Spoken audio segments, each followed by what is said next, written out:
Kinukuha mo pa rin ba ang SSS pension kahit patay na yung SSS member? May pananagutan ka ba sa batas?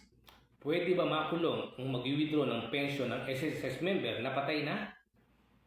Yan ang tanong ng isa sa aking mga followers. Ito ang tanong niya.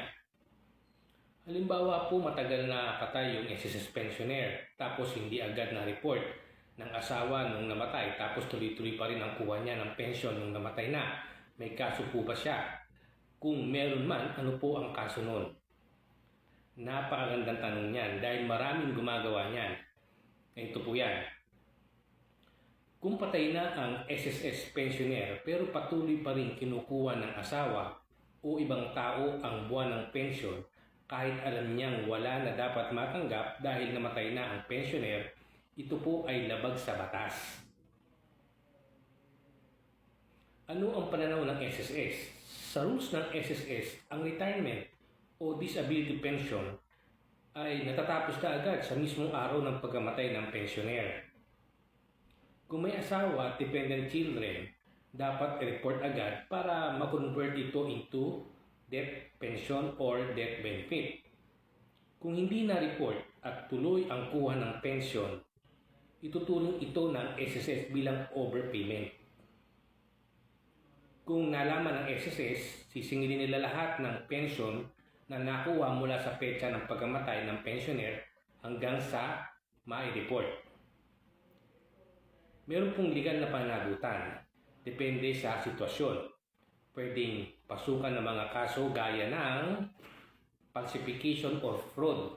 Kung patuloy niyang tiniklara o tinatago ang impormasyon na patay na ang pensioner. Pangalawa, pwedeng kasuhan niya ng estafa or swindling kung may intensyon na maninlang at pakinabangan ang pensyon na hindi na dapat kunin. Pangatlo, ito po ay violation of the Social Security Act or RA 11199. May penal provisions ang batas kapag may pandaraya laban sa SSS. Maaari itong mauwi sa pagbabayad ng danyos plus pagkakakulong depende sa bigat ng kaso. Pero kung hindi alam o hindi raw alam ang proseso, kung mapatunayan na walang intensyong manlinlang, minsan ang gagawin ng SSS ay pababayaran lang ang overpayment o ibalik yung lahat ng nakuha.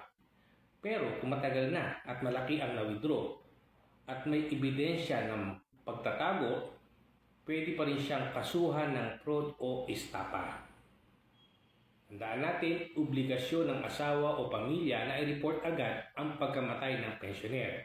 Kung di na-report at tuloy-tuloy ang pagkuha ng pensyon, may pananagutan siya. Pwedeng civil, ibalik ang pera, o criminal or fraud, estafa under RA 11199. Kung meron kayong tanong ay mag-message lang kayo sa baba ng video na ito.